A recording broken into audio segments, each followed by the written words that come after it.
எனக்கு இப்போ சீமந்தம் நடக்க போற சந்தோஷத்தை விட உன்னையும் செல்வியையும் பூஜா திரு இப்படி எல்லாரும் ஒரே இடத்துல ஒன்னா இருக்கிறது எனக்கு எவ்வளவு சந்தோஷமா இருக்கு தெரியுமா? நடக்கிறதெல்லாம் நிஜமா கனவான்னு கூட எனக்கு தெரியல. அண்ணி, உங்களோட சந்தோஷம் சீமந்த அன்னைக்கு இன்னும் ரெட்டிப்பு தான் ஆக போகுது. மகா சொல்றது சரிதான் செல்வி. மறுபடியும் உங்களை எல்லாம் நான் இப்படி பாப்பேன்னு நான் எவ்வளவு ஏங்கியிருக்கேன் தெரியுமா?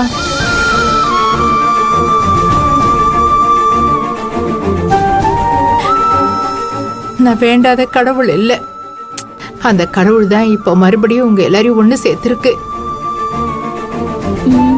அத்தை, சேர்த்தது கடவுளா இருந்தாலும் அதுக்கு முக்கிய காரணம் செல்வி. செல்வியால தான் இது நடந்துச்சு. அண்ணே, நான் மட்டும் காரணம் கிடையாது, திருமாமாவும் தான் இதுக்கு முக்கிய காரணம். மாமா எங்க மேல வச்சிருந்த நம்பிக்கையும் நாங்க மாமா மேல வச்சிருந்த நம்பிக்கையும் தான் காரணம். என்னமோ மகா, இப்பதான் நம்ம குடும்பத்து மேல பட்ட திஷ்டி எல்லாம் கடந்து போச்சு. யாரு கண்ணு பட்டுச்சோ நம்ம குடும்பத்தையே ஆட்டி படைச்சிருச்சு. உண்மைதான் சம்பந்தி. இனிமே நம்ம குடும்பத்தை அந்த கீர்த்தி ராஜேஸ்வரி கிட்ட இருந்து காப்பாத்தினாலே போதும். அத்தை, நடந்து முடிஞ்சது பத்தி ஏன் பேசிக்கிட்டு? இனி நடக்க போறத பாப்போம். இல்ல மாப்பிள்ள, நடந்து முடிஞ்சதா இருந்தாலும் அந்த விஷத்தோட பாதிப்பு என் மனசை விட்டு நீங்கல இன்னும் அப்படியேதான் இருக்கு மாப்பிள்ள. இன்னொரு தடவை இந்த மாதிரி பிரச்சனை எல்லாம் வந்தா என்னால தாங்க முடியாது. அம்மா, ஏமா இப்படி எல்லாம் பேசுற? இனிமே அப்படியெல்லாம் ஒன்னும் ஆகாதுமா. ஆகாதுதான். இருந்தாலும் என் மனசுக்குள்ள சின்னதா ஒரு நெருடல் இருக்கதான் செய்யுது. என்னம்மா? என்ன? இல்லப்பா, எனக்காக நீங்க 2 பேரும் ஒண்ணு செய்யணும். என்னம்மா சொல்லுங்க, என்ன செய்யணும்? இத பாருங்கப்பா, இனிமே உங்களுக்குள்ள எந்த மாதிரி பிரச்சனை வந்தாலும் அதை நீங்க பேசிதான் தீர்த்துக்கணும். என்ன ஆனாலும் சரி, உயிரே போற நிலைமை வந்தாலும் சரி, நீங்க யாருமே பிரிஞ்சிடக்கூடாது.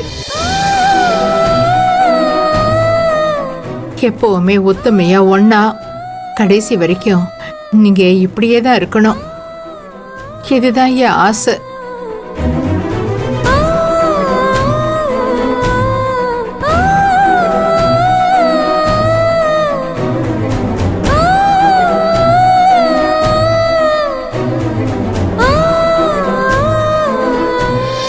வேலுத்திரு, இனிமே எந்த சூழ்நிலையிலையும் அண்ணன் தம்பிங்க அக்கா தங்கச்சிங்கன்னு யாரும் பிரிய மாட்டோம்னு எனக்கு சத்தியம் பண்ணி கொடுங்கடா.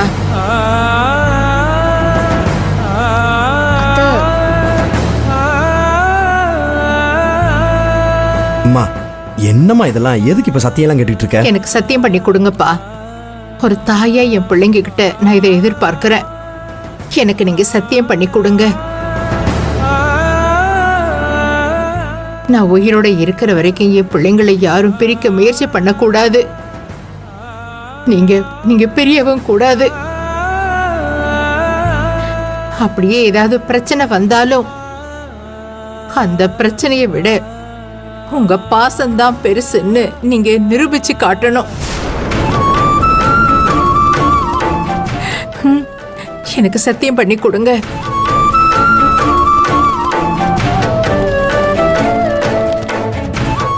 வேலு, திரு, அதான் அம்மா கேக்குறாங்கல்ல, போங்க சத்தியம் பண்ணி கொடுங்க. வேலு, சத்தியம் பண்ணுங்க.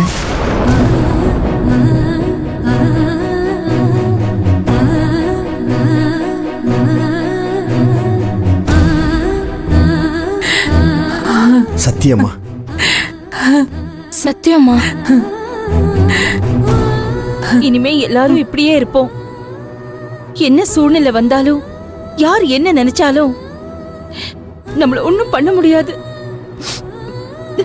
சத்தியம். ஏ கீர்த்தி, நில்லடி. இந்த சாமி நினைச்சாலும் சரி, எத்தனை கொலசாமி வந்தாலும் சரி, இந்த குடும்பத்தை நான் இனிமே ஒண்ணு சேரவே விட மாட்டேன். என்னடி பண்ற? நான் கும்பிடுறேன் இந்த சாமி மேல சத்தியம். ஐயோ!